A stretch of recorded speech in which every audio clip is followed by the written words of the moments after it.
There's no place like home in Johnson County. On this episode, hear how 3 Johnson County departments are helping residents prepare for snow and ice in the coming months. Whether you live in or just love Johnson County, Kansas, JoCo on the Go has everything Johnson County. Here's what's happening and what's coming up in the community you call home. With colder and colder weather approaching, today's episode is all about winter weather preparedness. First, I'd like to introduce our guests. If you can please state your name, title, and what your department does for the county. Claire, we'll start with you. Hi, I am Claire Kanan. I'm the Assistant Director of Community Preparedness for Johnson County Emergency Management. In our office, we are everything preparedness, mitigation, recovery, and response. So when there's a disaster in Johnson County or severe weather, we are the office that helps kind of make sure our community is prepared for those things and is able to successfully recover from those situations as well. Welcome, Claire. Greg, we'll go to you. This is Greg Roy with Johnson County Public Works. I'm a foreman for the Road and Bridge Department. I'm filling in for Ian. He's in the Urban Services Department for water quality.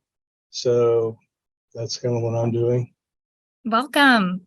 And Wes? Hello, my name is Wes Root. I'm the Road Superintendent for Johnson County Public Works. And when we're referring to Johnson County, just want to make sure that people are aware that we're talking about kind of the unincorporated roads outside of the city limits. So we have about 390 miles of roadways that we work with in Public Works, whether we be out there taking care of gravel roads, asphalt roads, drainage situations, stuff like that in the unincorporated area of Johnson County. Awesome. Welcome all. In the coming months, we can most likely expect a typical Kansas winter with snow and ice impacts, and it's important for people to be prepared. Claire, can you please share your top 3 tips for staying safe during winter weather? Yeah. So first things first, being prepared. It's never too soon to be prepared for the winter weather. Sometimes it's not on our mind until it gets closer to this season. But now's a great time to go with your family or friends, your housemates, whoever you may live with or live near, and go over a plan. What's your plan if you are stuck in your house during winter weather? What's your plan if you get stuck on the roadways? So having that plan in place and making sure that you've gathered and organized supplies within your home and being prepared to dress for the varying degrees of cold weather. Another tip that we always put out there is monitoring the changing weather and having multiple ways to receive alerts. This is for all season, all year, all different kinds of weather. Making sure you're checking the forecast, making that part of your daily routine, checking it through local media, mobile apps. There's so many different ways to receive alerts, especially Notify JoCo. We encourage all residents to, if they're not registered, to get registered. If you are, go in there and double check your information up to date. But it's the mass notification system for the county where residents and businesses can get alerts for emergency and non-emergency events. Oh, and then, sorry, I have a third one too. Sorry, my third one would be to stay safe if you're indoors. But if you are outside, be prepared for that as well. We encourage during hazardous weather, encourage people to stay inside, limit your travel, knowing if there's power failures or inadequate heating systems, that you know how to stay safe in your home, how to stay warm, making sure you're lighting and heating your home safely, knowing where your space heaters are, candles, not catching anything on fire. Then if you do have to drive during the weather, making sure your vehicle is up to date on maintenance and making sure that you've got a full tank of gas and having a good, well-supplied emergency kit in that vehicle and accessible. Awesome. Thanks for those tips, Claire. I know I'm signed up for Notify JoCo, and recently on the emergency management social media accounts, you shared a ton of winter weather preparedness tips that I'm sure people can go back and scroll through for more information. So thank you for that. Awesome. One thing people might be curious about is managing snow and ice at their residence. Greg, can you please talk a little bit about how salts and de-icing compounds can harm water quality and maybe share some tips for best practices when applying it to sidewalks and driveways? Okay.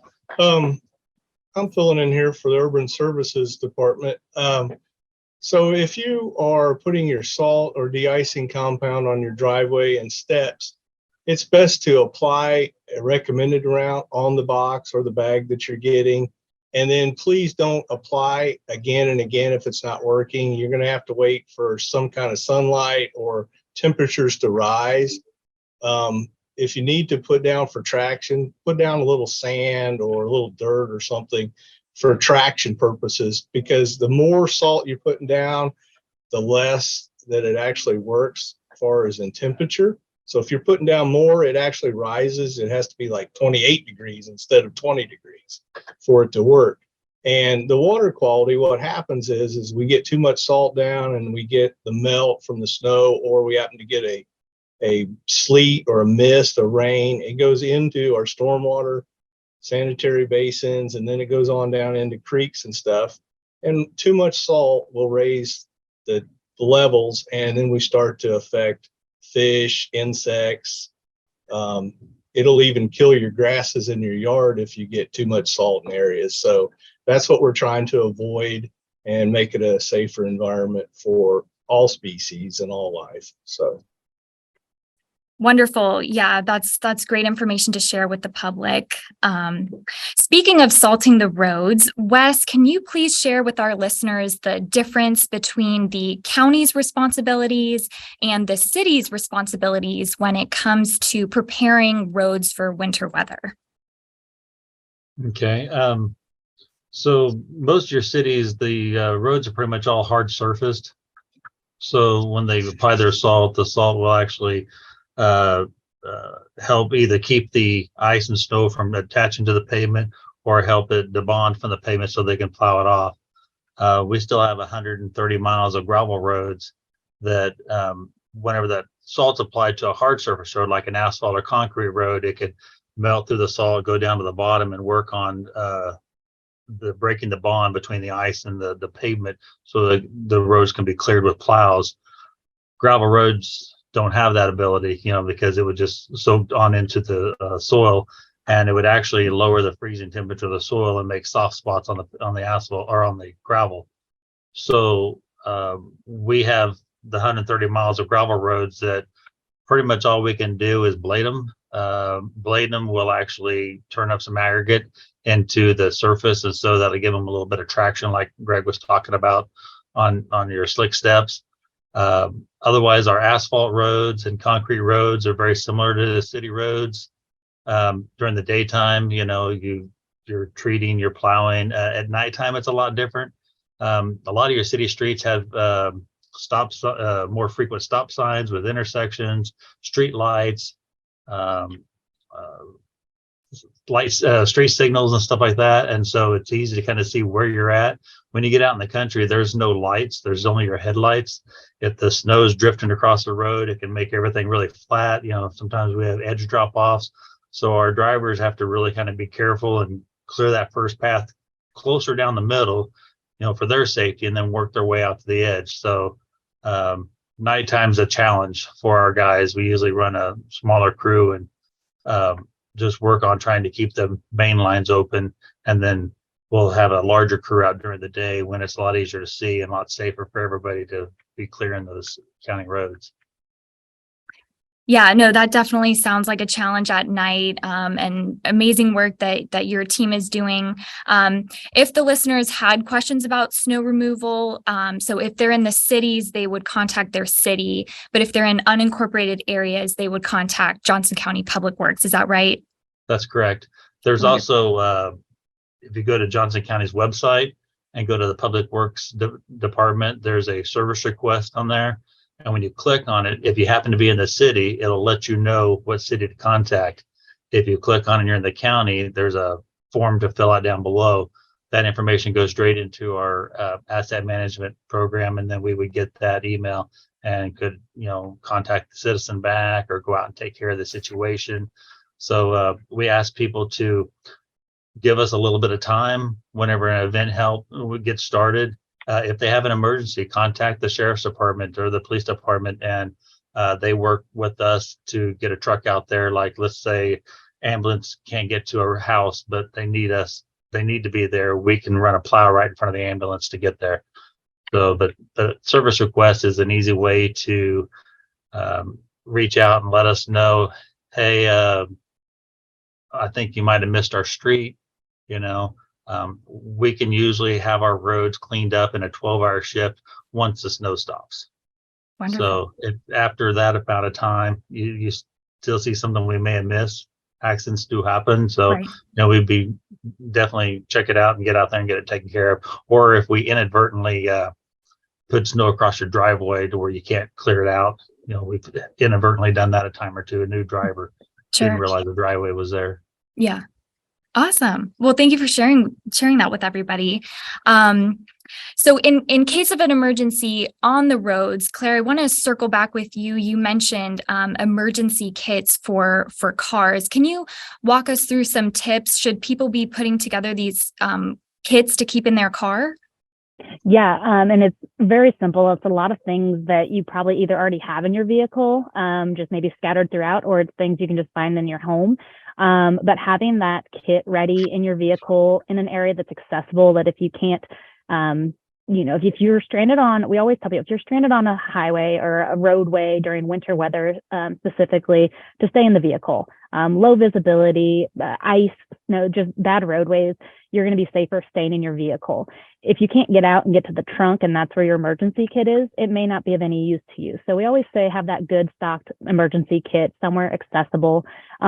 Just different things to think of to include in there would be non-perishable food items, water, a flashlight, ice scraper, a snow brush, blanket, extra clothing, maybe some snow boots if you aren't always wearing snow boots and you do have to get out of your vehicle to walk to help somewhere, an extra phone charger, maybe some clumping cat litter that helps if you put it in under your tires, kind of get traction to try to get the vehicle out if you're stuck.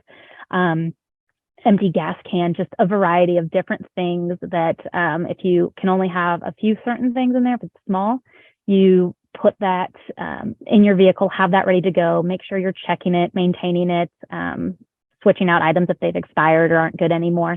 But it's important that they have those items in your vehicle, and you'll feel a lot safer, a lot better prepared should your vehicle get stranded on a roadway during a winter storm. Well, after this recording, I'm definitely going to put together my kit to keep in the car. Those are great tips. So thank you for sharing. Wes, back to you. Can you share what your team's highest priority roads are and maybe how much salt the county would use in a season to prepare roads?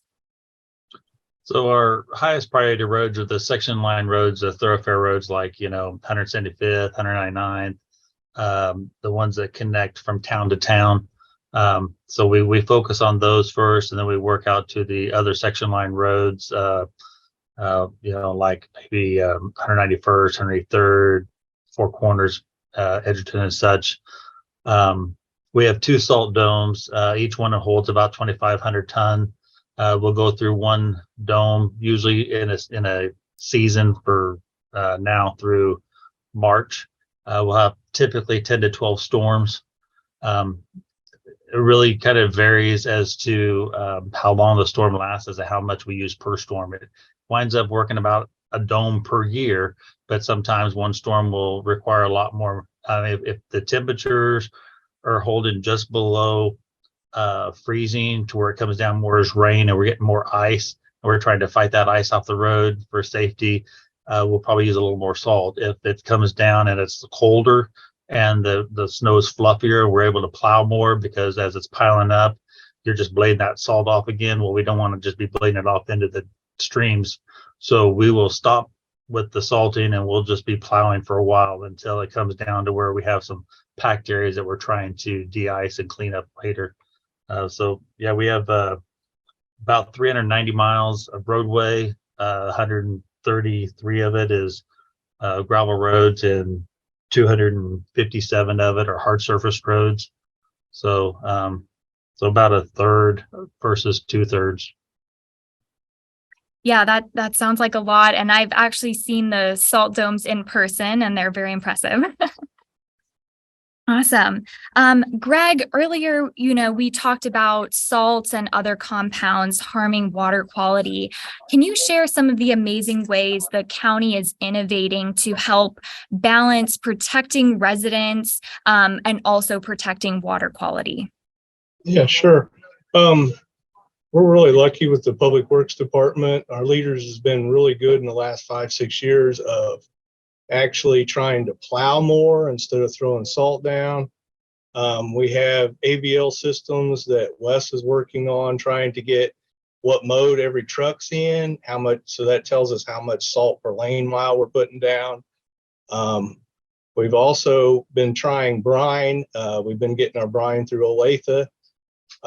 So that way, when we put a brine down before a snowstorm, it's actually on the surface, it dries. So if you see those marks or runs down the pavement, that's a salt brine. It's at 23.3%.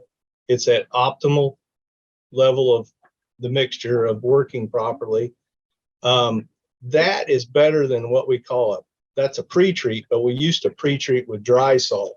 When we pre-treat with dry salt, we get a lot of crushed salt that it blows off if the wind's up, and it goes into our streams a lot faster, and we get I shouldn't say none. We get a little bit of working off of it, but we lose a lot. We lose probably 50 to 70% off into our streams and stuff. Whereas brine, it's contact, it's dried, and then it's underneath the ice or the snow, and then it melts from below, plus what we're putting on top later on.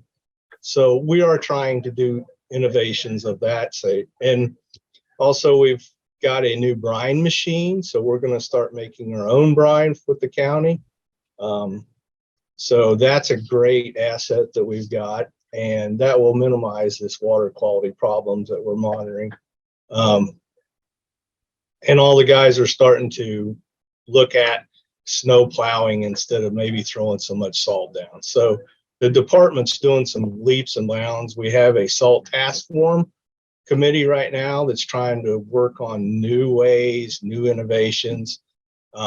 So we are trying our best at the Johnson County to help our citizens in the water quality. And if anybody has any more questions about water quality, they can call the 913-715-8300 number and ask for urban services. And they have actually an Ian that goes out and actually tests the water and streams and stuff. So they would better be answer questions on water quality.